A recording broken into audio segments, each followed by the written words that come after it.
Oke, hari ini Karahma bakal jelasin tentang aritmatika sosial ya. Nah, dalam aritmatika sosial yang perlu dihafal, yang perlu diingat adalah harga beli, HB atau ini namanya harga beli ya. Ada istilah-istilah dalam aritmatika sosial. Pertama harga beli. Harga beli itu apa sih? Harga modal atau harga kita membeli suatu barang kayak gitu ya. Kemudian ada istilah apa lagi sih dalam aritmatika sosial itu ada namanya HJ. HJ itu namanya harga jual. Nah, harga jual. Nah, setelah itu ada istilah namanya untung. Ya, untung itu ketika harga jualnya lebih besar daripada harga beli kayak gitu, ya. Nah, untung itu ketika harga jualnya lebih besar daripada harga beli sehingga rumus untung itu adalah harga jual dikurang harga beli seperti itu ya. Nah, kemudian ada apa lagi? Ada istilah dalam aritmatika adalah rugi ya. Jadi aritmatika sosial ini tentang berdagang. Nah, bayangin aja ketika kamu ngerjain soal-soal aritmatika sosial itu adalah ketika kamu lagi berdagang kayak gitu ya. Kemudian ini rugi. Nah, rugi dikatakan rugi itu ketika apa sih? Ketika harga belinya lebih besar daripada harga jual. Sehingga rumus rugi itu harga beli dikurang harga jual. Seperti itu ya. Kemudian ada istilah apa lagi? Ada istilah namanya persen untung. Nah, persen untung ini gitu ya, dia ini selalu dibagi terhadap harga beli atau modalnya. Jadi selalu untung per harga beli dikali 100% ya. Nah, terus kemudian kalau persen rugi berarti gimana? Persen rugi itu adalah ketika rugi per harga beli, maaf, ini karena hapus dulu, nggak muat ya. Nah, kalau ditanya persen rugi, karena tambahin catatannya persen rugi berarti dia itu rumusnya adalah rugi per harga beli dikali 100% ya. Ini namanya konsep awal dalam memahami aritmatika sosial. Apa aja? Pertama HB atau harga beli, kedua harga jual, ketiga untung, keempat rugi, persen untung dan persen rugi. Intinya dalam aritmatika sosial tentukan dulu untuk soal-soal jual beli, tentukan dulu harga belinya, tentukan dulu harga jualnya. Dari situ kita bisa tahu kalau harga jualnya lebih besar berarti untung. Kalau harga jualnya lebih kecil berarti rugi. Misal ya Jared beli handphone harganya 1 juta ya. Nah, Jared jual lagi harganya 1.200.000. Berarti dapat untung dong 200.000 gitu ya. Nah, itu berarti harga jualnya lebih besar, berarti untung, berarti dapat untung. Nah, tapi kalau misalnya beli 1 juta, jual 800.000, rugi dong, ya enggak? Karena harga jualnya lebih sedikit. Nah, berarti itu namanya rugi. Ya, kalau untuk mencari angka-angkanya tinggal masukin rumus-rumus ini aja. Silahkan di screenshot dulu rumus yang Kak Rahma kirim ini, nanti dicatat gitu ya. Nah, setelah itu dalam aritmatika sosial ini belum kita persentase untung, persentase rugi tinggal dihitung aja ya. Nah, ada beberapa soal, tipikal soal yang ketika, nih Kak Rahma contohin ya. Nih udah screenshot ya, nih Kak Rahma hapus dulu. Ketika dia ada soal, maaf. Mana? Nah, jadi soal yang ketika dia ada persen-persennya, maka konsepnya mirip seperti mirip seperti perbandingan senilai. Maksudnya gimana sih Kak? Nih Kak Rahma contohin soalnya. Nah, nanti yang ditanya apapun bisa ya tipe soal seperti ini. Oke, salah kan jadinya.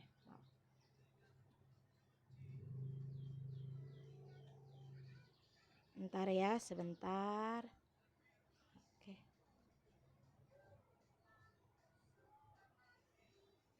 Oh, belum ada ya. Ya, misalkan ada soal seperti ini, Rahma taruh dulu soalnya. Oke, perhatikan baik-baik ya. Nah, ini nanti, nah, misal ada soal seperti ini gitu ya. Oke, bisa dilihat ya nomor 11 nih misalnya. Ada soal-soal yang bentuknya itu persen-persen. Misalnya gini, seorang pedagang menjual 3 buah tas sekolah seharga 76.000 per buah. Jika pedagang itu rugi 5%, tentukan harga pembelian tas tersebut gitu ya. Nah, kalau ada soal keluar seperti ini, persen-persen kayak gini, Gunakan rumus seperti perbandingan senilai. Maksudnya apa sih Kak? Tentuin dulu HB-nya. Pokoknya HB, kemudian ini untung atau rugi ya, baru HJ. Nah gini ya, nah HB itu perhatikan ya, dengerin baik-baik. HB, harga beli itu selalu 100%, dia selalu 100%. Nah untung atau rugi tergantung di soal ya, ada berapa ya. Nah lihat, dia bilang rugi 5%. Oh berarti rugi, kalau rugi nanti dikurang persennya ya, karena rugi dia rugi 5%. Nah gitu ya. Nah berarti harga jualnya itu, ingat kalau rugi itu dikurang, berarti ya 100 kurang 5 berarti 95%. Ya lihat. Nah baca lagi. Seorang pedagang beli 3 buah tas sekolah seharga 76.000 per buah. Ya. Jika pedagang itu rugi 5%, tentukan harga pembelian tas tersebut. Nah berarti harga beli tas tersebut ini enggak per buah ya, seluruhnya ya. Harga pembelian tas tersebut. Nah pembelian tas tersebut ini seluruhnya, berarti harga belinya kan 76.000 per buah, kita kali 3 dulu. 76.000 kali 3 ya. Kita hitung 76 kali 3 itu 288.000. Berarti harga belinya ini 288.000. Nah yang ditanyakan maaf, menjual ya. Ini harga jual, menjual, maaf, ini jual 3 tas sekolah. Berarti dia menjual seharga 288.000.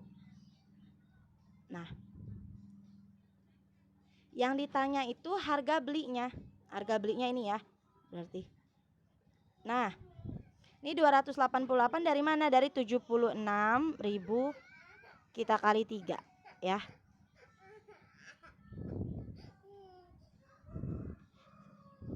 Oke, nah berarti nyari harga belinya gimana sih? Tinggal pakai rumus perbandingan senilai. Berarti X sama dengan dit per diket dikali nilai. Ini ya. Nah berarti diketahui, ditanya yang berapa persen? Yang 100%. 100 per yang diketahui yang 95% dikali 288.000 ya. Berarti berapa sih hasilnya?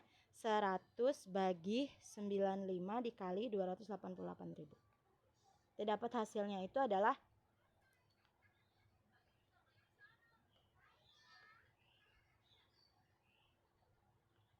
288. Dapat hasilnya oke. 100 bagi 95 100 bagi 95 kali 288. Oke, dapat hasilnya 303.000. 3.000 sekian ya, nggak apa-apa ya. Gitu ya. Jadi tinggal dimasukin aja ya.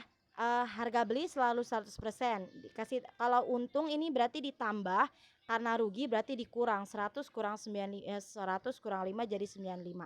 Nah dia bilang harga jualnya itu 76.000 per buah. Nah karena per buah ada 3 buah, karahma kali ya, 76 kali 3 tadi dapat hasilnya itu 228. Karahma salah tulis. 228. 195 kali 228. Ini harus, maaf, ini harusnya 240.000 ya, maaf, karena masalah ini. Nah ya gitu ya. Nah itu yang harus teliti ya, kayak gitu ya. Jadi buat dulu persen-persennya, masukin yang diketahuin siapa sih, harga jual apa harga beli. Nah yang ditanya tinggal masukin. Kalau harga jual yang ditanya berarti yang 95% yang ditanya. Kalau harga beli yang ditanya berarti yang 100% yang ditanya ya. Pun kalau untung atau rugi berarti sesuai persennya. Kayak gitu ya, per diketahui dikali nilai. Jadi tinggal masukin dulu, pertama adalah persen-persennya gitu ya. Kedua setelah persen-persennya adalah baru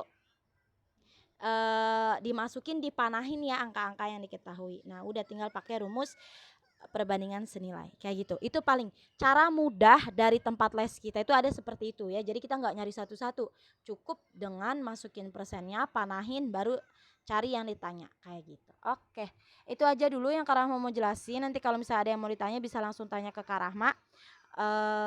terus bisa mulai latihannya ya.